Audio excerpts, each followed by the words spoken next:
सभी को रात। और आज हमारी है फोर्थ क्लास। और शुरू करते हैं आज बिना किसी देरी के। एक दिन का गैप हो गया हमारी क्लास में, तो वो भी रिकवर कर देंगे। ऐसा करूँगा कि 2-3 क्लास जल्दी जल्दी से डाल दूँगा, तो रिकवर हो जाएगा। ठीक है, बाकी सब बढ़िया। चलो शुरू करते हैं। जैसे कि आप सभी को पता ही है, हम 4 चरण तो पूरा कर चुके थे। इकोनॉमिक्स के जो हिस्ट्री है बैंकिंग की हमारे यहाँ इंडिया में, उसके हम 4 चरण कर चुके थे। 7 चरण होते हैं। ठीक है, अभी बाकी के 3 और जान लेते हैं।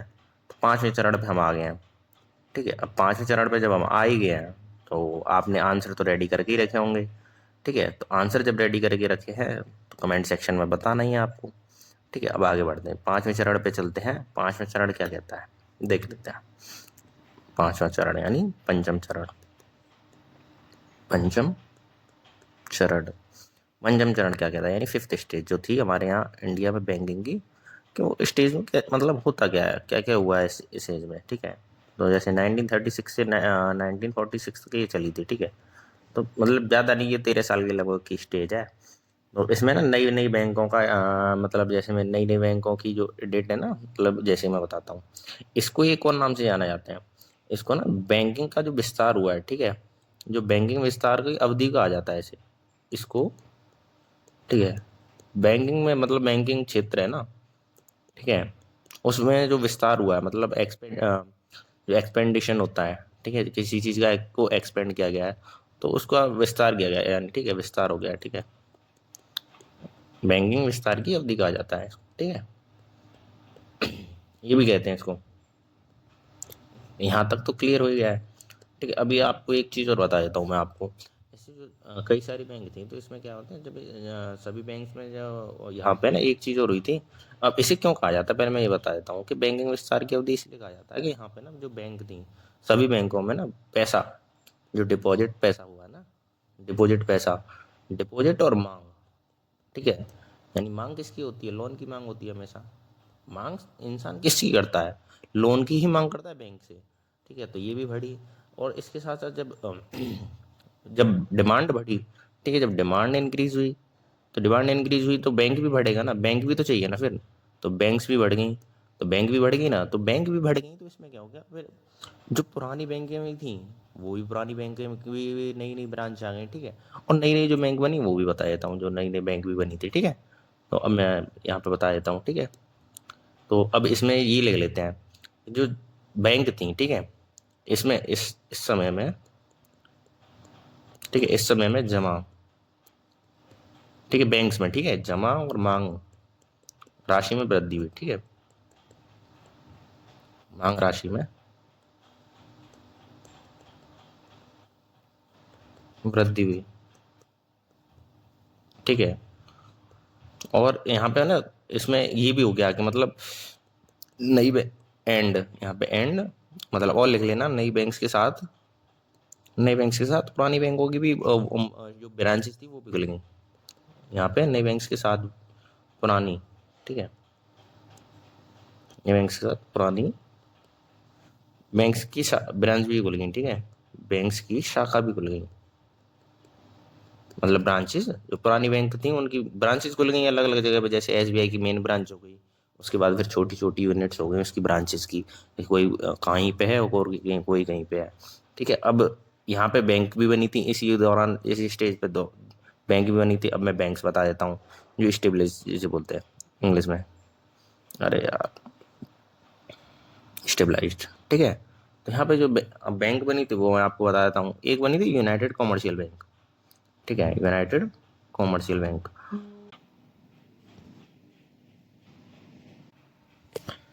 सो अभी यहाँ पे यूनाइटेड कॉमर्शियल बैंक तो मैंने आपको बता ही दिया है। ठीक है, एक और बैंक की स्थापना हुई थी, वो भी मैं बता देता हूँ, दोनों की एक साथ ही हुई थी। ठीक है, एंड हिंदुस्तान कॉमर्शियल बैंक। ठीक है, ये 2 बैंक मैंने आपको बता दिया है। इन दोनों की स्थापना 1943 में हुई थी। ठीक है, 1942 में जो है क्विट इंडिया मूवमेंट स्टार्ट हो गया था, ये आपको बता दिया। ठीक है, अब थोड़ा सा हिस्ट्री भी बता दी मैंने चुईया जी। ठीक है, अभी जो है आपको मैं बता देता हूँ नेक्स्ट चरण में, कि नेक्स्ट चरण में क्या क्या हुआ। नेक्स्ट चरण में क्या क्या है, यानी अब हमारा छठा चरण आ गया। छठा चरण यानी सिक्स्थ स्टेज। अब सिक्स्थ स्टेज में क्या क्या हुआ है वो मैं बता देता हूँ। 1946 से 91 तक थी ये, ठीक है। 91 तक, 1991 तक, जब तक हमारे इंडिया में फाइनेंशियल क्राइसिस नहीं आए थे थोड़े से, ठीक है। जो फाइनेंशियली दिक्कत आ गई थी 1991 में, याद होगा, ठीक है। तो अभी मैं बता देता हूँ। तो यहाँ पे 1 जनवरी 1949 को पता है ना क्या हुआ था? नेशनलाइजेशन हुआ था। किसका हुआ था पता है ना? जल्दी बताओ। नेशनलाइजेशन किया गया था, ठीक है। बताओ कौन सी का हुआ था, ठीक है। नेशनलाइजेशन किया गया था आरबीआई का, ठीक है। और बताऊँ क्या क्या हुआ था? एक एक्ट भी पारित हुआ था। कौन सा एक्ट पारित हुआ था? मार्च 1949 को, ठीक है। Indian banking act of Indian banking act भी पारित हुआ था, ठीक है। ये दोनों इम्पोर्टेंट हैं, ठीक है। ये चीज़ें लिख लेना। इंडियन बैंकिंग एक्ट भी पारित हुआ था और ये भी हुआ था। अब इस एक्ट में क्या क्या था ये भी बता देता हूँ। इस एक्ट में इस एक्ट में ठीक है, इस एक्ट में ना जो कॉमर्शियल बैंक यानी अनुसूचित बैंक जो होती हैं, ठीक है, अनुसूचित बैंक, सॉरी शेड्यूल बैंक, ठीक है। और इनका निरीक्षण के बारे में बताया गया था, ठीक है। इनका निरीक्षण कैसे करना है, ठीक है। इनके निरीक्षण करने के लिए अधिकार दिए गए थे, ठीक है। अधिकार भी दिए थे, तो जब अधिकार दिए हैं तो कैसे करने हैं ये भी सरकार लिख के देगी ना। तो ये सारी चीज़ें मतलब बहुत सारी विस्तार में होती है, बट इन शॉर्ट ये है कि निरीक्षण करने के लिए आरबीआई को, ठीक है, आरबीआई को व्यापक अधिकार, मतलब काफ़ी सारे, व्यापक यानी बड़ा पैमाने पे व्यापक अधिकार मिले, ठीक है। अब समझ गए? अधिकार मिल गए हैं तो अधिकारों का इस्तेमाल भी होगा, ठीक है। फिर 1 जुलाई, जो कि मैंने पहले ही बता दिया था, 1955 को इंपेरियल बैंक जो थी बताई थी मैंने, इंपेरियल बैंक ऑफ इंडिया, ठीक है, इसका नाम बदल दिया गया था, एसबीआई रख दिया गया था, ये तो बताइए, ठीक है। नेशनलाइजेशन हो गया। फिर 19 जुलाई, ये चीज़ें लिख लेना, फिर बाद में ये करोगे बताए। 1969 में 14 बैंक, सॉरी, यहाँ पे अभी थोड़ा सा और बताया हूँ, ठीक है। और 15 अप्रैल 1980 को, ठीक है, यहाँ पे 1969 में जो है 14 बैंक्स और यहाँ पे 6 बैंक्स, इन दोनों का नेशनलाइजेशन हुआ, इतनी बैंक्सों का, ठीक है। यहाँ पे इन, ठीक है, 14 14 बैंक्स और 6 बड़े बैंक, 6 बड़े ये कॉमर्शियल बैंक्स, ठीक है। 6 बड़े कॉमर्शियल बैंक्स का, ये सारे कॉमर्शियल बैंक थे, कॉमर्शियल बैंक, ठीक है, कॉमर्शियल बैंक ही थे, ठीक है। नेशनलाइजेशन हो गया, ठीक है, नेशनलाइजेशन, ठीक है, ये हो गया, ठीक है। अब इसमें क्या है कि अब 1975 में ना एक बैंक भी बनी थी, जिसका नाम है 1975 में, ये इंपॉर्टेंट है, ये कर लेना, ठीक है। अब क्यों क्यों इंपॉर्टेंट है वो मैं अभी आपको बताता हूँ। 1975 में कौन सी बैंक बनी थी? क्षेत्रीय ग्रामीण विकास बैंक, रूरल एरिया मतलब गांव वगैरह के लिए क्षेत्रीय ग्रामीण विकास बैंक बनी थी, विकास बैंक,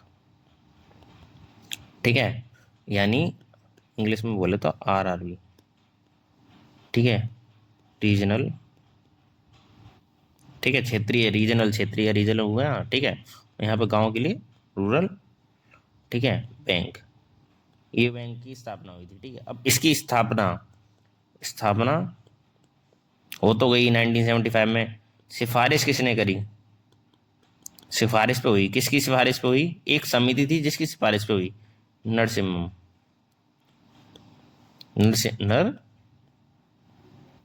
नरसिम्हम समिति, ठीक है, इनकी सिफारिश पे हुई थी, ठीक है। आई समझ में? ताकि मतलब जो ग्रामीण क्षेत्र थे उनको थोड़ा ये मतलब वित्तीय संसाधन उपलब्ध कराया जा सके, इसी वजह से। अब बैंक की स्थापना हो रही है तो समझ जाओ कि भाई किसानों के फायदे के लिए हो रही है, जब ग्रामीण में हो रही है तो जहाँ थोड़ा पीछे न रह जाए रूरल एरिया, ठीक है, रूरल एरिया वगैरह, ये सारा एरिया वगैरह ये पीछे ना रहे, इसी वजह से, ठीक है, यहाँ पे ये करके अब चलते हैं सप्तम चरण यानी सातवां चरण, सेवंथ स्टेज। सेवंथ स्टेज जो है, ठीक है, जो कि अभी चल रही है 1991 से अब तक, ठीक है, 1991 से अब तक चल रही है। अब इसमें क्या है, अब इसमें जब 1991 से अब इसमें यहाँ पे एक आर्थिक लागू भी नीति हुई थी, ठीक है, लागू हुई थी। अब मैं बताता हूँ, ठीक है, यानी 1991 में एक आर्थिक नीति लागू हुई, ठीक है, मैंने एक लिख लिया, 1991 में आर्थिक नीति लागू हुई। क्या लागू हुई? आर्थिक नीति। अब इस आर्थिक नीति से हुआ क्या?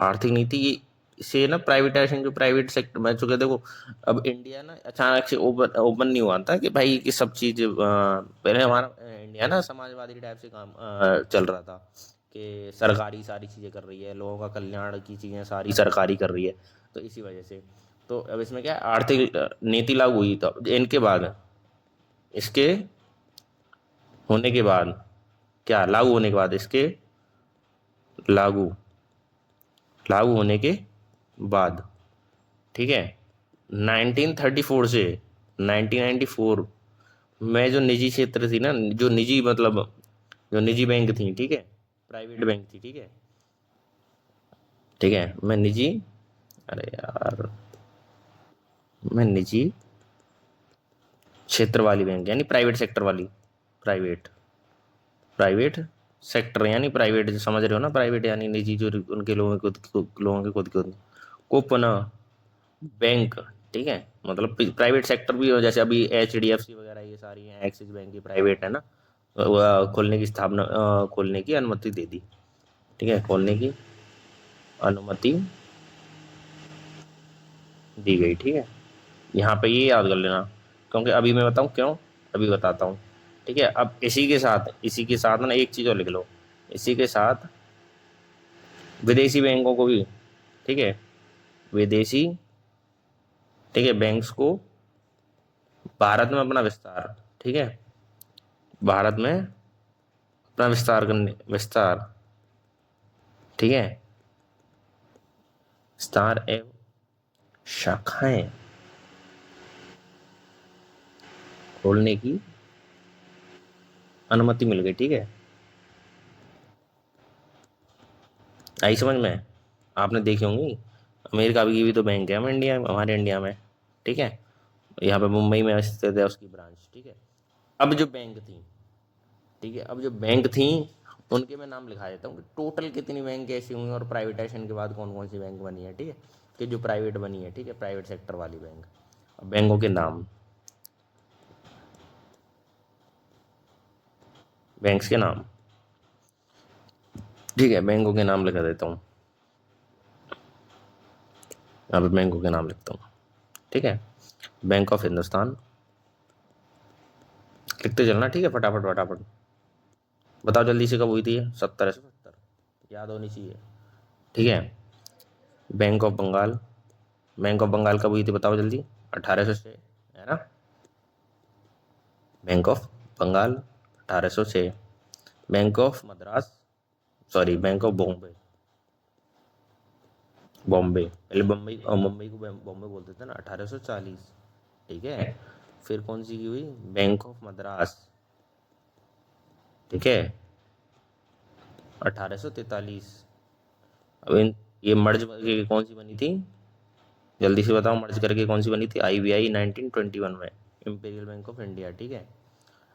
और बता देता हूँ, इलाहाबाद बैंक, इलाहाबाद बैंक कब बनी? 1865, 1865 में बनी थी, ठीक है। और अवध बैंक, अवध बैंक पता है ना, अवध बैंक जो कि भारतीय द्वारा संचालित, याद आया? याद आया कि नहीं? अवध कॉमर्शियल बैंक, याद आ गया होगा, अब तो याद आ जाएगा, है ना। ये हो गया कॉमर्शियल बैंक। कब बनी थी जल्दी बताओ? 1881 में बनी थी, ठीक है। और पंजाब नेशनल बैंक, ये तो सबको पता ही है, पंजाब नेशनल बैंक 1894, है कि नहीं। भारतीय भारतीय द्वारा स्वतः निर्मित है ना, मतलब पूरी भारतीयों द्वारा संचालित है, पूंजी भी भारतीयों की थी, ठीक है, इसमें बनाने में, बैंक में, ठीक है। बैंक ऑफ इंडिया इसके बाद कब बनी? 1906। अरे यार, 1906, ठीक है। और बैंक ऑफ बड़ौदा, जल्दी बताओ कब बनी? बैंक ऑफ बड़ौदा, अकाउंट खुलाए हो बड़ौदा में? खुलाऊंगी तो अकाउंट बड़ौदा वाली बैंक में खुलाऊंगी। है, बेहद मीम वायरल हुआ था, ठीक है, बड़ौदा वाला, ठीक है। सेंट्रल बैंक ऑफ इंडिया, इसकी स्थापना 1911। अब ये मत कहना ये इम्पेरियल आ गई, ठीक है, ये मर्ज हो गए बनी थी, ठीक है, इम्पेरियल बैंक ऑफ इंडिया, ठीक है, 1921। अब ये मत कहना कि स्पेलिंग ऐसी ऐसी क्यों लिखा रहा हूँ, क्योंकि स्पेलिंग ये तो बेसिक स्पेलिंग है, तुमको पता ही होंगी, ठीक है। Bank of Mysore, bank of Mysore, ये थोड़ी क्लियर लिख दिया मैंने इस वजह से। 1931 गोलमेज सम्मेलन याद होंगे कि नहीं? भगत सिंह भी याद होंगे कि नहीं? याद होंगे, जरूर याद होंगे, ठीक है। SBI, state bank of India, 1955, ये तो सभी को पता ही है। फिर बनी आईडीबीआई, आईडीबीआई फास्टैग भी देती है ये, तो इसी वजह से हमारा फास्टैग वगैरह से याद है इसका तो, ठीक है। और मैं बता देता हूँ, Axis bank, Axis bank 1993, private आ गए यहाँ पे, अब प्राइवेट है, ठीक है। आईसीआईसीआई 1994, और ये भी एचडीएफसी भी 1994, ठीक है। ये जो है ना, ये प्राइवेट बैंक्स हैं, ये तो सभी को पता ही है। अब यहाँ तक हमारे ये पता क्लियर हो गया हमारा, ठीक है, चरण भी क्लियर हो गए, ये आज हमने यहाँ से क्लियर कर लिए, ठीक है। पांचवें चरण से यहाँ पे क्लियर कर लिए कि 5 चरण इसके हो गए, 5 6 7 तीनों चरण कर लिए हमने यहाँ पे, ठीक है आज। और बैंक भी जान ली कि कौन कौन सी बैंक थी, ठीक है, यहाँ तक जो बन के आई हैं, यानी 1994 तक। अब ये प्रेजेंट की नहीं है, ये 1994 तक है कि बैंकों की इतनी की स्थापना होगी, कैसे नेशनलाइजेशन वगैरह, ये सारी हो गई, हिस्ट्री हो गई हमारी कंप्लीट बैंकों की। अब हेडिंग डाल लो, ठीक है, अब हेडिंग डालो चलो फटाफट से, रिजर्व बैंक ऑफ इंडिया, फटाफट से डालो, RBI, reserve bank of India. अब इसके बारे में कि है क्या, काम क्या करती है आरबीआई, ठीक है, आखिर क्या बवाल चीज़ है भाई, है ना, क्या बवाल चीज़ बनाई है इंडिया ने, मतलब बनाई क्या, मतलब ये गुलामी के काल से ही है ये तो, खैर, ठीक है। अभी थोड़ा एनर्जी से फील नहीं हो रहा, ठीक है। अब इसकी स्थापना बताइए, स्थापना शॉर्ट शॉर्ट में लिख देता हूँ, 1 अप्रैल 1935, ठीक है। किसके थ्रू? एक्ट कौन सा था? 1934 एक्ट था, ठीक है। अब ये किसकी वजह से हुई थी? 94 एक्ट, एक्ट 94 के तहत एक चीज़, हिल्टन, हिल्टन यंग आयोग की सिफारिश पे बनी थी ये, ठीक है। हिल्टन है लट्टू, हिल्टन यंग आयोग की सिफारिश पे बनी थी, ठीक है, के अनुसार ही बनी थी, ठीक है। अब ये उसके अनुसार तो बनेगी। अब इसमें पैसा भी दिया होगा ना, जब बना रहे हैं तो पैसा भी जमा करना पड़ेगा, 5 करोड़ रुपए, अनुसार 5 करोड़ रुपए, ठीक है, कि अधिकृत, यानी जमा, अधिकृत पूंजी, ठीक है, साथ की गई, ठीक है। ये आपकी भाषा में होंगे, ठीक है, यहाँ पे हो गया अब, ठीक है। अब ये क्या है कि ये ना, इसमें ना पहले जब ये बनी थी ना, तो इसमें ना ये सारे जो पैसे थे ज़्यादातर प्राइवेट लोगों के थे। फिर इसका नेशनलाइजेशन करके आरबीआई का, आरबीआई नेशनलाइजेशन हो गया, ठीक है, नेशनलाइजेशन कर दिया, ठीक है। आरबीआई का नेशनलाइजेशन करके फिर इसको ना सरकारी बैंक बना दिया गया, ठीक है, ताकि मतलब शेयर वगैरह ये सारी चीज़ें लोगों के पास न रह जाए, और सरकार जो है ना टूट जाए। 1949 में हुआ था ये, ठीक है, ये तो सभी को पता ही है। 1949 में सरकार ने इस चीज़ को रोकने के लिए, मतलब जैसे कि क्या है कि प्राइवेट लोगों के पास ज़्यादा किसी चीज़ का शेयर हो जाएगा, तो फिर सरकार क्या, फिर वो तो प्राइवेट लोगों की होगी ना, सरकारी की कहाँ से हुई? 50% या होना चाहिए, जहाँ तक है ज़्यादा 50%, 50+1% होना चाहिए ना, ठीक है। अब आरबीआई का स्ट्रक्चर क्या है देखते हैं, आरबीआई स्ट्रक्चर ढांचा जैसे बोल रहे हैं,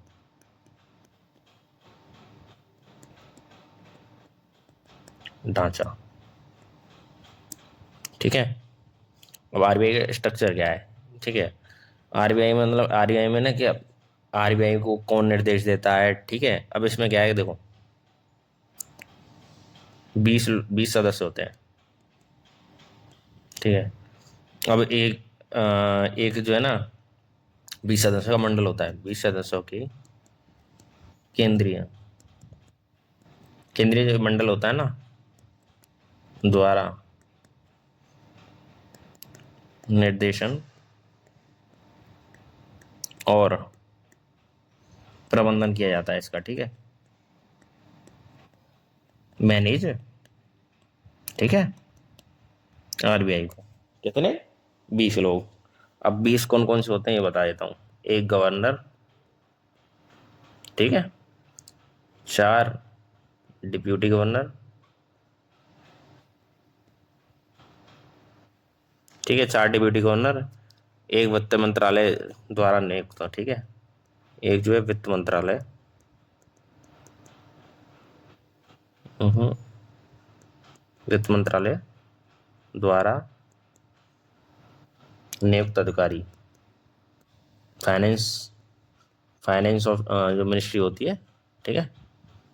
नियुक्त ऑफ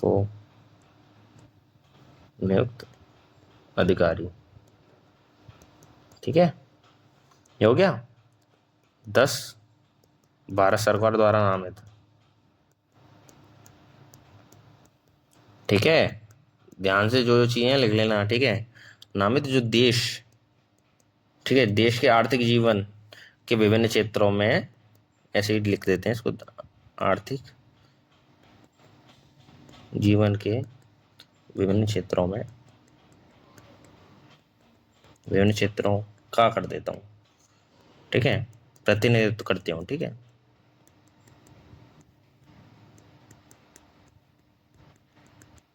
ठीक है ना। ये हो गया। अब ये तो हो गए, यहाँ पे 10 ही हो गए। अब 4 और रह गए। 4 स्थानीय बोर्ड। ठीक है। 4 निर्देशक, लोकल बोर्ड जिसे बोलते हैं। 4 स्थानीय, स्थानीय यानी लोकल बोर्ड, स्थानीय बोर्ड यानी लोकल बोर्ड, लोकल बोर्ड से। ठीक है।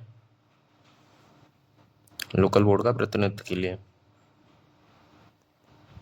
लोकल बोर्ड का ओफो प्रतिनिधित्व करने के लिए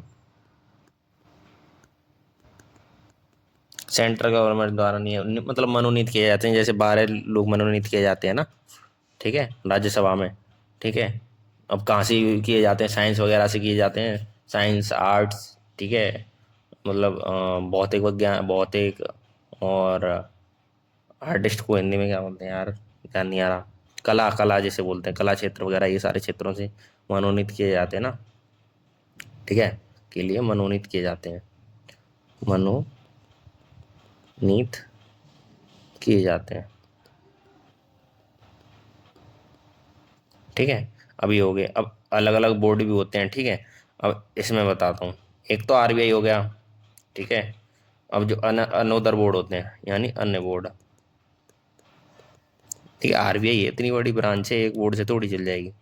तो आरबीआई के लिख लो, ऐसे लिखना है। ठीक है। आरबीआई के सेंट्रल बोर्ड के अलावा 4 अलग अलग बोर्ड हैं, 4 स्थानीय यानी लोकल बोर्ड। ठीक है। ठीक है। 4 स्थानीय बोर्ड भी हैं। अब कौन कौन से मैं बताता हूँ। ठीक है। अब इनके ऑफिस बताता हूँ, इन चारों के, जिनके कार्यालय कहाँ का है, मुंबई में है। एक तो मुंबई में हो गया, मुंबई, कोलकाता, एक हो जाएगा चेन्नई, एक हो जाएगा कैपिटल दिल्ली में। ठीक है। ये स्थानीय बोर्ड है। अब इन बोर्ड में ना, ये स्थानीय बोर्ड है, इन इन स्थानीय बोर्ड्स में लिख लेना। ठीक है। इन स्थानीय बोर्डों में हिंदी में लिख लेना, हिंदी वाले कन्वर्ट कर लेना। 5 सदस्य होते हैं, हर एक में 5 सदस्य होते हैं। ठीक है, अब ये कौन से 5 सदस्य होते हैं इतना डीप में जाने की जरूरत नहीं है, कोई नहीं पूछ रहा। ठीक है, अब एक चीज़ और, ये सेंट्रल गवर्नमेंट द्वारा यही, अभी इनके बारे में बात हो रही है, ये सारी, ठीक है, ये सेंट्रल गवर्नमेंट द्वारा हर 4 साल में, ठीक है, ठीक है, चार, अरे भाई साहब, 4 वर्ष के लिए नियुक्त किए जाते हैं, नियुक्त तो 3 देते हैं, ठीक है। आ गया समझ? अब ये हो गया। अभी देखते हैं कि अब आरबीआई के, देखो ये तो हमने जान लिया कि आरबीआई का संचालन कैसे हो रहा है, ठीक है, मतलब स्ट्रक्चर क्या है कि आरबीआई को चलाने का। अब आरबीआई के काम क्या है वो देख लेते हैं, ठीक है। आरबीआई के काम यानी रोल ऑफ आरबीआई, काम, बोले तो काम क्या क्या है, अब काम क्या क्या है वो देख लेते हैं, ठीक है। अभी ये काम क्या है, पहला काम, नोटों का निर्गमन, इश्यू, निर्गमन को इंग्लिश में बोलते हैं इश्यू करना, ठीक है, नोटों का निर्गमन यानी इश्यू ऑफ पेपर करेंसी, ठीक है। अब कैसे, ये तो आपको पता ही है, आरबीआई एक का सिक्का नहीं छापती, बाकी सारे नोट छापती है, ठीक है, ये ठीक है। आरबीआई, ये लिख लेना, ठीक है, एक का नोट एंड सिक्का छोड़कर सारे नोट छापती है। अब ये कौन छापता है, जल्दी बताओ, नोट कौन छापता है, सभी नोट छापती है, जल्दी बताओ फटाफट से, ठीक है। अब क्या है कि अब आरबीआई काम कैसे करती है, मतलब नोट किस बेस पे जारी किए जाते हैं, ठीक है, करेंसी जो है ना जारी की जाती है, ठीक है, करेंसी जो है हमारी करेंसी है रुपया, ठीक है, करेंसी नोट कैसे जारी होते हैं, ठीक है, करेंसी नोट जारी करने के लिए ना एक चीज़ होती है, जारी करने के लिए ना, वर्तमान में आरबीआई मिनिमम रिजर्व सिस्टम का यूज़ करती है, एमआरएस का, ठीक है, ठीक है। वर्तमान में आरबीआई नोट प्रचालन, नोट प्रचालन का न्यूनतम, ठीक है, नोट प्रचालन का न्यूनतम वो करती है, इसको हिंदी में बोलते हैं न्यूनतम निधि पद्धति का यूज करती है, ठीक है, न्यूनतम निधि पद्धति यानी इंग्लिश में पता है मुझे, minimum minimum minimum reserve system, ठीक है, को अपनाता है, ठीक है, ये यहाँ हो गया, ठीक है, ये तो हो गया क्लियर, ठीक है। अब आरबीआई ना एक चीज और करती है, आरबीआई एक साल में, आरबीआई एक्ट 94 के अनुसार, ठीक है, जो एक्ट बना हुआ है, आरबीआई एक साल में, एक वित्तीय ईयर में, अब वित्तीय ईयर तुम्हें पता होना चाहिए कि क्या चल रहा है हमारा, एक वित्तीय ईयर क्या है हमारा, एक वित्त वर्ष में 10,000 करोड़, करोड़ से ज्यादा नोट नहीं छाप सकती,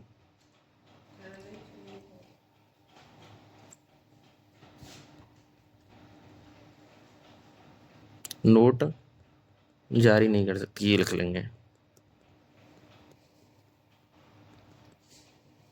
ठीक है। अभी मैंने बता दी ये काम आपको, ठीक है, और बहुत सारे काम है, ठीक है, मैं आपको ना कल बताऊंगा, आज थोड़ा सा ना ठीक नहीं है, तो बहुत लंबी क्लास हो जाएगी फिर मैं बताने लगूंगा, तो इसको आज यहीं पे ख़त्म करते हैं। हाँ, मेरे को एक चीज़ बताओ, आर यानी रिवर्स रेपो रेट, ठीक है, इसकी प्रेजेंट में क्या रेट चल रहा है, ठीक है, और हंसते रहो मुस्कुराते रहो, मिलते हैं नेक्स्ट वीडियो में, तब तक के लिए टाटा, ठीक है।